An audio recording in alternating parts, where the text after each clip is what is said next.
Inilah fakta sejarah yang tersembunyi, bagaimana satu orang bisa mengubah nasib bangsa. Temukan kisah mengejutkan ini tentang pengaruh Yahudi dalam politik komunis Indonesia, sebuah narasi yang mungkin belum pernah Anda dengar.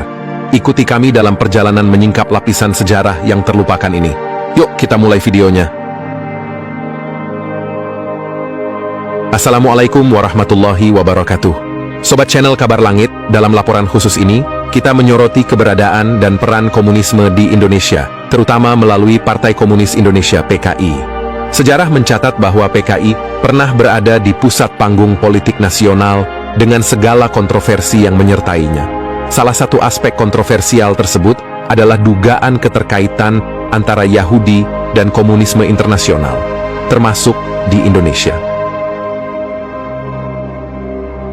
Penulis William Carr dalam bukunya Yahudi Menggenggam Dunia mengemukakan teori bahwa Yahudi dapat berperan sebagai kapitalis ataupun komunis.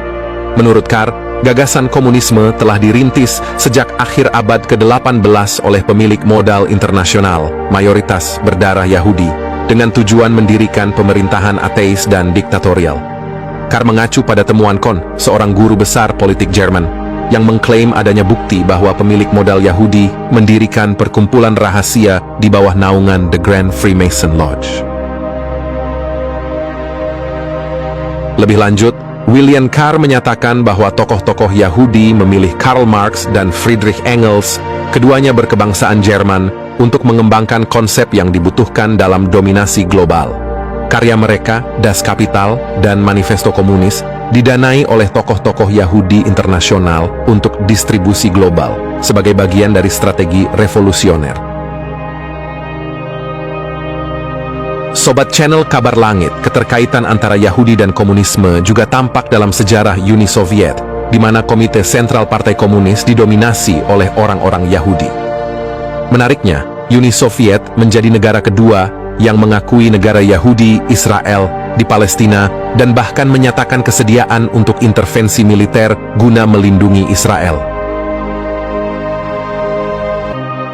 Di Eropa, termasuk Belanda, komunisme menyebar melalui Partai Buruh Sosial Demokrat, yang salah satu kadernya adalah Henk Snevely, seorang Yahudi Belanda. Snevely dikenal radikal dan tidak populer di pemerintahan Belanda, juga menjadi ketua Serikat Buruh Belanda pada 1911.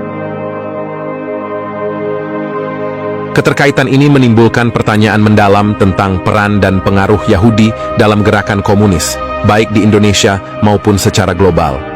Dengan bukti-bukti yang diajukan oleh para peneliti seperti William Carr dan Kohn, diskusi tentang hubungan Yahudi dengan komunisme terus menjadi topik panas dan kontroversial dalam sejarah politik modern.